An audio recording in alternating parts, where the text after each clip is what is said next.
This is the Criterion Creeps podcast, and tonight we're talking about Pepe Le Moko from 1937, directed by Julien Duvivier. The synopsis from Letterboxd. Pepe Le Moko, one of France's most wanted criminals, hides out in the Casbah section of Algiers. He knows police will be waiting for him if he tries to leave the city. When Pepe meets Gabby Gould, a gorgeous woman. Gabagool. What is this, The Sopranos? Isn't right? A gorgeous woman from Paris who is lost in the Casbah. He falls for her. She also reminds him of all the things he loves about Paris. Even as Pepe knows he is being trailed by Inspector Slimane, he considers a future with Gabby. Gabagool. Gabby Gould. Hey, RJ. It is the return of Jean Gabin to the Creep Zone. Who's Jean Gabin? The man from the very first Criterion film, Grand Illusion. What? Yeah. Really? Oh, he's the man on the poster with the hair. Pepe Le Moko. I think you need to put more emphasis on that Pepe Le Moko. Pepe Le Moko? Pepe Le Pew? Hey, hey, Perry. Pepe Le Pew is apparently based on another guy's performance of Pepe Le Moko. But Did you? We'll get there. We'll get there. Yeah. Hot shot. So, RJ, got a question here for you. Sure. Are you a fan of poetic realism? Could you explain the term? Oh, I assume that you did your research on Pepe Le Moko, because I imagine that it engendered a great deal of interest and intrigue in you. I know Poetic Justice, the movie with Tupac. Yeah. Is that the same thing? Well, RJ, let me tell you. So this poetic realism, this seems to be a term that gets thrown around for this this era of French filmmaking. Sure. From the 30s to the 40s. Sort of these movies that kind of jump between like real, like kind of clean, realistic depictions of life in their movies, but then there's sort of these breaks into kind of like this lyrical photography. I don't know if you noticed. I think we both watched this on the Criterion channel. Yes. Yep. So while I was watching this film, the print looks pretty good, and then you can really tell though that there's scenes that are like completely out of focus. Where it's like very blurry, like full on blurry, and you're like, that's an interesting way to shoot this particular moment where people are just like, I'm not sure what's going on with the lenses or whatever, but it's like, I think these are decisions being made by this this Julien fellow making this movie. Duvivier. Yeah. Duvivier. Duvivier. Duvivier. I'm sure we are just doing that name great service right now. Oh, of course. So this is this poetic realism thing. This is sure. I've seen one recently. It's a couple of years ago when I was doing some film noir watching and researching. This movie sometimes is kind of like described as like proto noir, I guess. But proto noir. Yeah. I never thought I'd see the day. Yeah. Well, I mean, you're on the Creep podcast. You get those $5 words trotted out every once in a while. Unbelievable. Yeah. So there's this movie called Moontide, also with Jean Gabin, and it's just an affectation of these movies that are like very they're soft. They have these moments. They don't feel like traditional narratives. Like I think it's more where of like, are they soft, Jarrett? It's the way that they're shot, the way the footage they pick up. It's kind of like little a weird around thing. The edges. Well, yeah, a little pudgy, a little love handles, a little soft. Yeah, so. These are movies that I think like maybe in the 1930s, this sort of like these Terrence Malick, like proto Terrence Malick, like these things where you just have like shots of things that are happening that you would not normally shoot because they don't serve any narrative function. They're just kind of like artfully placed. And there's a way that they're done in this era that everyone's kind of like maybe referencing one another, and they're just kind of like building up and making these movies that are becoming more and more like conventional narratives, but they're also artistic embellishments. Yeah. You hanging with me here? I understand. So, I'm just writing down notes. I'm trying to keep you accountable. Okay. Yeah, you're okay. That's fine. So, RJ, I'd never seen Pepe Le Moko before. There is really not a lot of reputation around this movie as far as something that, like, when people talk about their top 10 Criterion's. Pepe Le Moko, I feel, probably isn't up there. But Probably 11 though, right? yeah, but I've seen some people who have seen it. They seem to like this movie, and Sure. and I wonder why. So Hmm. again, never seen this movie before. Watched it. It starts off with a map of Algiers. Okay, I'm mostly familiar with Algiers from the film The Battle of Algiers, which is a great movie. Future Creep? Future Creep. And so this is a movie. It's like, okay, cool. It's Algiers. And I'm starting watching it and I'm like, okay, we're getting that that Casablanca vibe. Mm-hmm. Like, I think that's pretty strong. And I think the existence of Casablanca really doesn't do this movie any favors. Mm-hmm. Because this movie really doesn't have a lot going for it, I would say. Tell me more. Well, I was reminded watching this movie of Tintin comics. I'm not sure if you've watched. Elaborate. Have you read Hergé's Tintin comics? Do you I've seen remember the movie by Peter Jackson and Steven Spielberg and Spielberg and whoever the other third guy was. Yeah, there was one more, wasn't there? GDT, was he in the mix? Oh, it might have been GDT because remember one of them was going to direct one. One of them was going to direct. I think Spielberg directed the first one, and then Peter Jackson was going to direct the second film that is still not materialized in development. Yeah. So, have you ever read a Hergé comic? Because I remember I've these used seen to be the movie. This is like more of like so it's a French comic, Belgian comic, and the only I don't know if American listeners would know this stuff. Canadian listeners are probably far more familiar because we have a francophone community, and so things like Asterix and Tintin were on things like the bookmobile and like children's sections. And the coolest thing about these things was like, holy shit, it's comics. When I was growing up in the like late 80s, early 90s, comic books were not in libraries. Fashion. They were like, why would you buy that garbage, that hot shit, your Batman comics? But then for some reason, Tintin and Asterix kind of like skated through because, well, they're regarded by some as great art. Let me tell you, RJ, Hergé Tintin comics are absolutely stunningly beautifully drawn. They are exquisite. I've heard. Exquisitely crafted like comics. Story-wise, I could give a fuck about Tintin stories. About Tintin? Yeah, I'm not a fan. I've never read one that I've liked. They mean nothing to me. And there's something because these were written in like the 20s. A lot of these Tintin comics, they're like old. Like they look gorgeous, but man, they're not interesting at all to me. There's something about these this particular brand of colonial comic where it's just a bunch of people traversing these like foreign lands and having adventures with these exotic locations. And that's like enough. And people would watch these in their like home of like, I'm going to go to the theater. I live in like in Paris and I'm going to watch this movie about that wonderful magical place of the Casbah of Algiers and like have this like kind of crime story about it and like putting over how amazing Paris is. And so this is a movie that's like, it sets up this map with Algiers, and there's a bunch of detectives all standing around.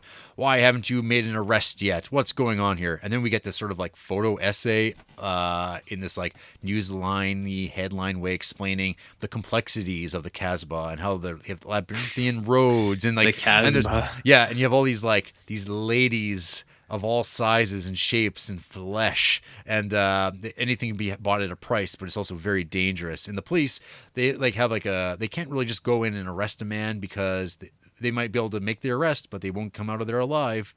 This is what we're told, and you never like. There's nothing in this that really ever explains that, other than like when the police show up and try to make an arrest. Pepe Le Moko starts taking shots at people's legs because it's like, I'm so charming. I don't just try to kill you. I just cripple you to prove a point. You'll still live. You might walk with a limp because I'm a classy guy. I'm a good dude. Apparently, I'm a good guy. Yeah, I'm a nice guy. So the whole movie sets up like this angry man from Paris. He's like, why haven't you made an arrest? Well, I'll show you how to do business. Because this man with his fez hat, he's like, no. I'm doing the slow burn. I've got this all figured out. I'll be the one who arrests him. He knows it, but we're all good. He's the boss in where he is. But one day he's going to slip up, and it's all going to go great because a woman's going to come along. Because it's always a woman, RJ. There's always a woman. Yeah. He says. Yeah, as RJ knows very well. So, Wow. continuing on. Pepe Le Moko, Wow. we're introduced to him. He's making some deals. There's like a big build up to the reveal of what he looks like. And then it's Jean Gabin. Great. And Great. there's some foreign woman traveling along, and he's like, "Hey, lady," and she gets kind of swept up in this whole like crackdown. They're trying to arrest him, and she's like, "Well, this is very novel." Coup d'etat. Yeah, and it's like there's adventures, and boy, after like the first 20 minutes are all set up, and you're like, okay, this movie, like it's all set up. Where does it go from now? From here, it doesn't go anywhere. It doesn't go anywhere for like an hour. Tell me what RJ. you really feel. There's just a lot of scenes of conversing about, man, I'd like to go back to Paris, but I can't. But I want to go back to Paris. Oh, but it's just not going to work. I just don't know. And it's just scenes of with people, and nothing happens. Nothing happens. Nothing happens, Jarrett? Are you sure that not some things happen? Some conversations and like backstabs and like people aren't doing what they're supposed to do. It's like the most like pedestrian stuff. Like there's nothing interesting. There's no characters that you care about. It's all stock stuff. Like this feels like the most generic novel. It's based on a novel. It's just like why does anyone care about this? Why is this here? It kind of reminded me, along with Tintin comics, and also kind of in the same ballpark as Coup de Torchon, which is another colonial French narrative, but it's like 50 years later, 40 years later, and it's the same kind of thing where you're like, I'm not invested in this, like this critique or whatever is dealing with like this world. Like I don't care about pith helmets. I don't want this. Like this isn't interesting in itself. I've always had this like indifference to the subject matter ultimately. So in no way is this movie for me. I don't know who it's for. There's nothing there that earns my interest at all. And I'll leave it at that. RJ, what did you think of Pepe Le Moko? Pepe Le Moko. Pepe Le Shitto. Oh. So it's actually, I think you summarized it pretty well, where my biggest takeaway from this movie was, why is this a movie? Why does this exist? And like I was kind of like a little bit more blunter than how you put it, but I was watching this and I was like, what is this? Like, what is this story about? Why are we watching this guy who we're always told about how impressive he is, but never really shown, and told about how he is like this head guy that everyone's afraid of, so you can't get to him. It's like, okay, sure, you don't have to show that, whatever. He's no Bob Le Flambeur. He's no Bob Le Flambeur. They make you know what's going on with that dude. So you see Pepe. He's always just like hanging around, sleeping on like couches and shit. And you're like, all right. And then you see like all his sidekicks doing their own thing. And then you get introduced to the, what I would call the Gimmick Sidekick, the man with the ball and cup, which is just like, watching that guy in this movie fucking made me like, I don't even know how to describe it. I was like, what is the point of this? Like that dude who's just like, he's like, I gotta get this ball in this cup. I really gotta get it. And it's just like, all right, I guess that they must have thought that was a real cool thing. But it's like, could you imagine now if there was a newer movie where one of the sidekicks just had a fidget spinner and he was just like flicking the shit out of that while they were like doing their thing? Because it's essentially the same thing, right? It's essentially the same thing, Jarrett. Yeah. A Rubik's Cube?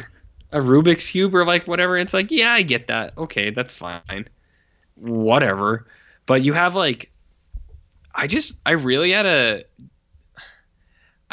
had no interest, because not that it was boring or anything like that. It's not, I don't think it's actually a boring movie.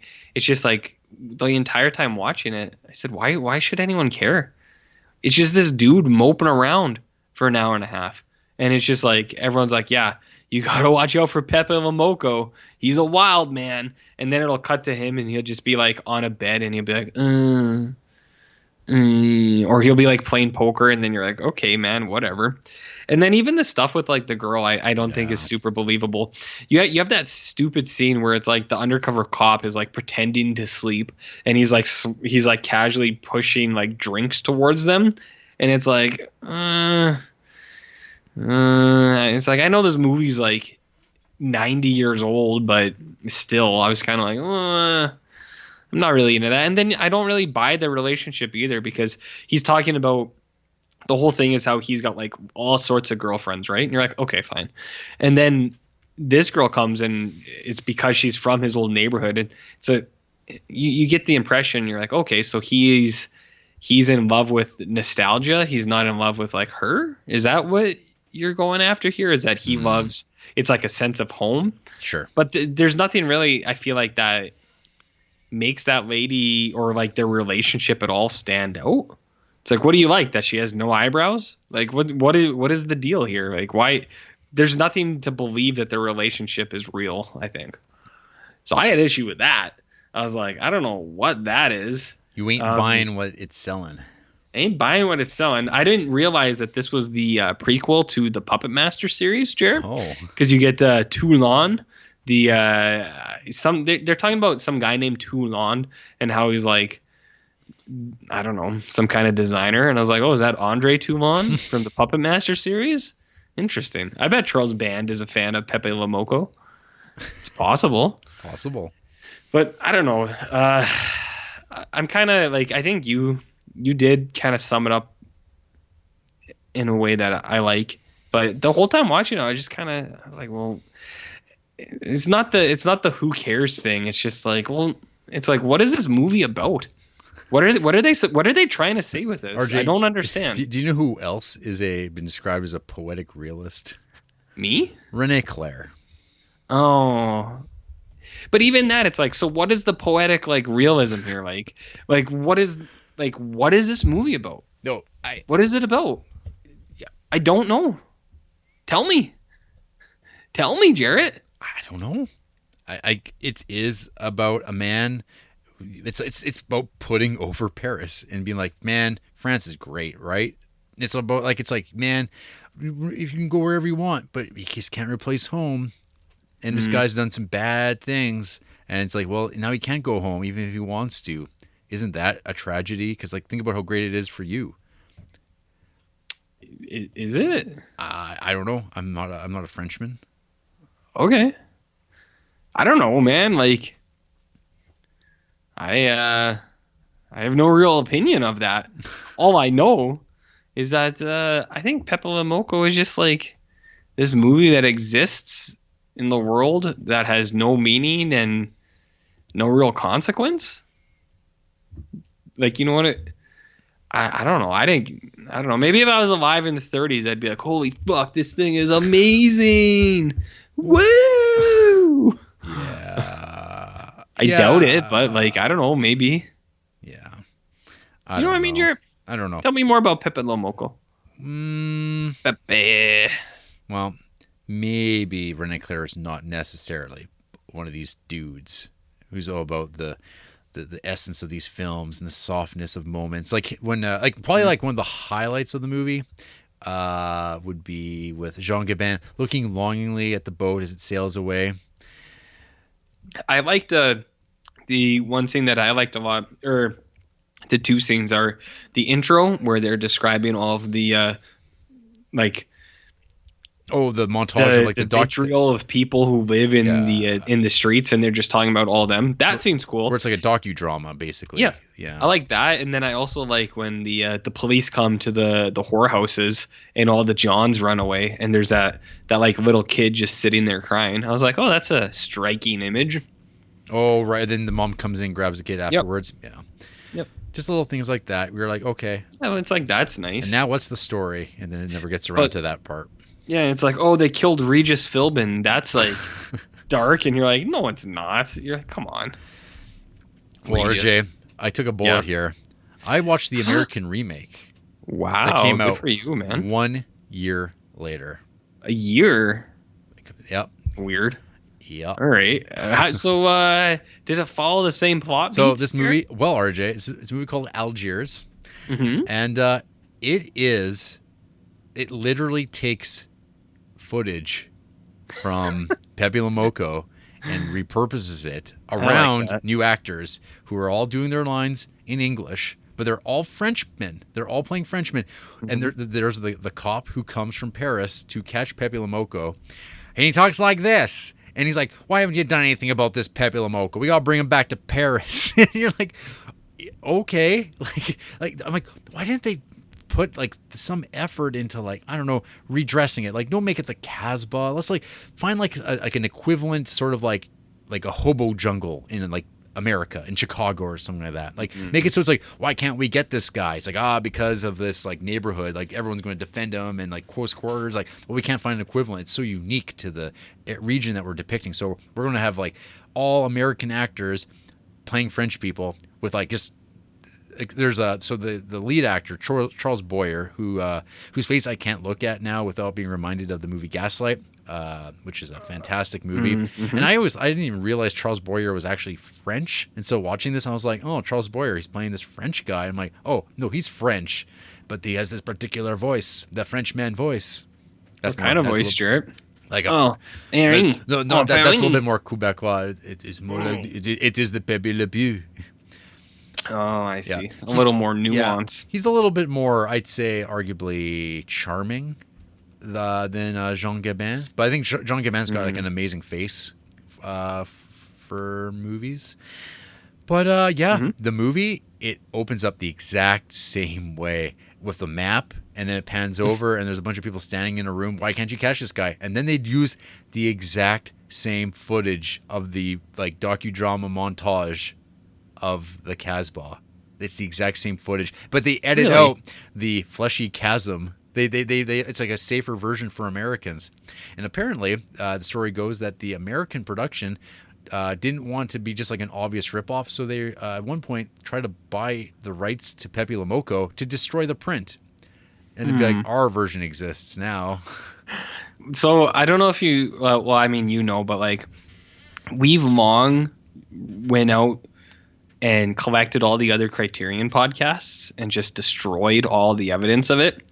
And we are officially the number one globally endorsed Criterion podcast. And to be honest, I think we are the only Criterion podcast now because of what we did. After we did those beat for beat remakes of all the other podcasts. Yeah, we did the remakes, and then we went out and we destroyed all the other ones. Yeah. Do you understand what I'm saying here? I understand. I mean, do you get what I mean? Mm-hmm. How was your you always are about screen grabs and like finding images. What were your memorable moments for Pepe Le Moko? I think I had 4 minutes and 45 seconds was the fat, and then at 4 minutes and 50 seconds was the chasm of fat that no one would dare approach. I did have the timestamp for the baby in the street because I thought that was a nice image. And then at 1 hour, 17 minutes, and 30 seconds, we get a kill myself. And I thought that was very fitting, Jarrett. Yeah. Very fitting. Because I was like, you know what? I bring it up on the show a lot, but it's pretty much our life, right? Yeah. She's like, some days it's like that nice lady he's staying with, and she's like, some days I could just kill myself. And I was like, preach, sister. You want to hear a piece of bullshit about the American remake? Sure. So Pepe Le Moko is shot and killed by the police because he doesn't do it himself? No, he's looking longingly at the boat, and then he like is overwhelmed by emotion and proceeds to like kind of like run toward the boat. And one of the cops that's there is like overeager. Oh god, he's trying to get away, and he just guns him down. And the other lineman's like, no, and he dies in someone's arms. And you're like, oh.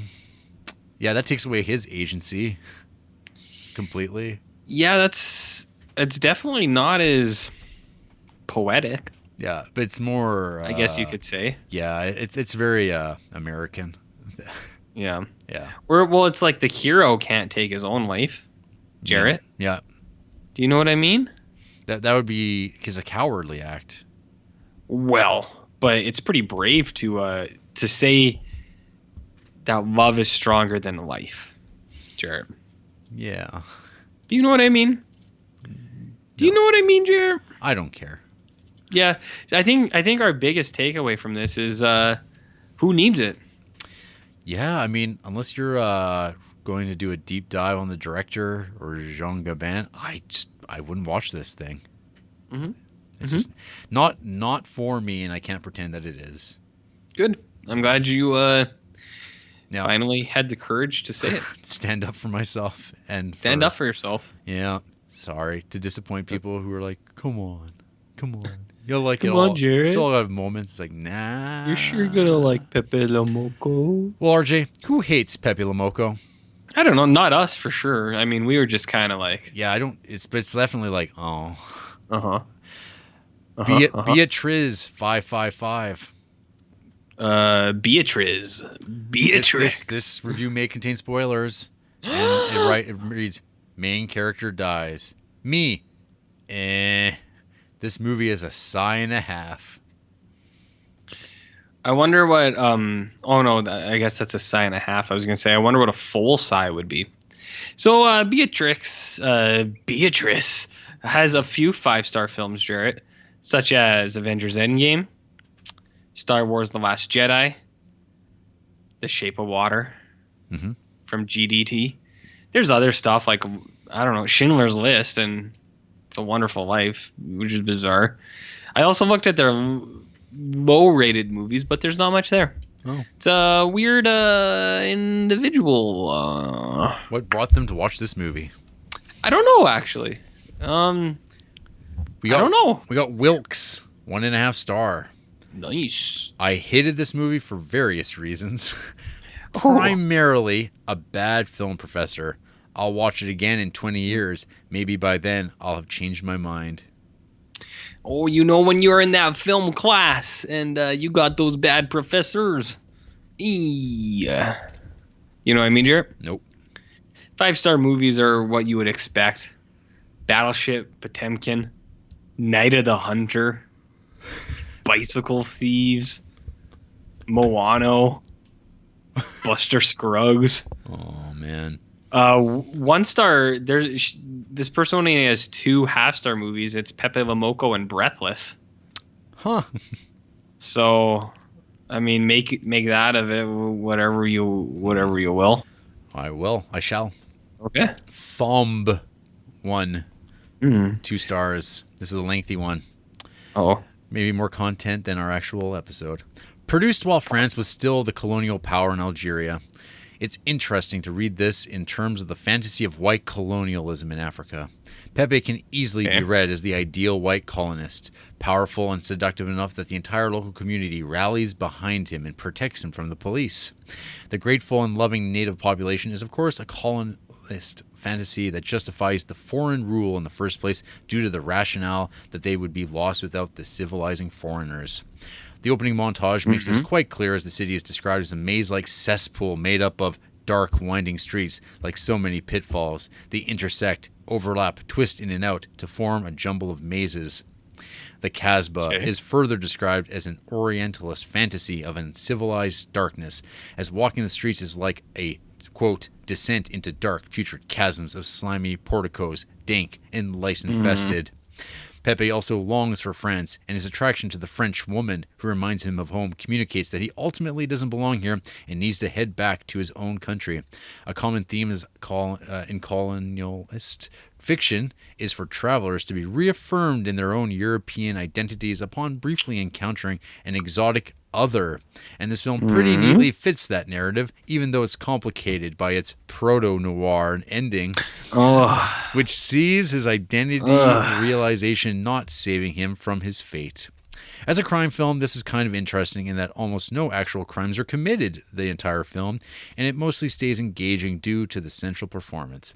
But I find the narrative threads have here of Pepe trying to protect Pierrot and the central love triangle not particularly interesting aside from it having some features of the nascent noir genre.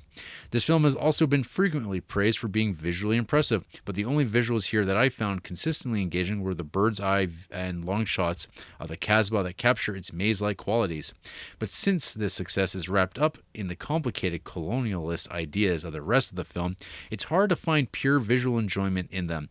Given that it's no fun to morally judge a movie from this time We're period, about done with this. I would have likely been able to move past these concerns if I were more narratively invested in the story.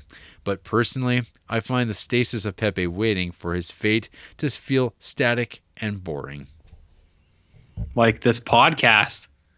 Oh, so Thomble 1 is an interesting account, Jarrett. They follow exactly 0 people, and they're followed by exactly 0 people. But it's currently active. Their last logged movie was today. Yeah. Well, they watched this very film like 2 weeks ago. So I think this is a new account. They are a fan of New War. Favorite films include M and Scarface from 1932. And one of my favorite films, 2002's hit Signs, featuring the fallen son, Mel Gibson.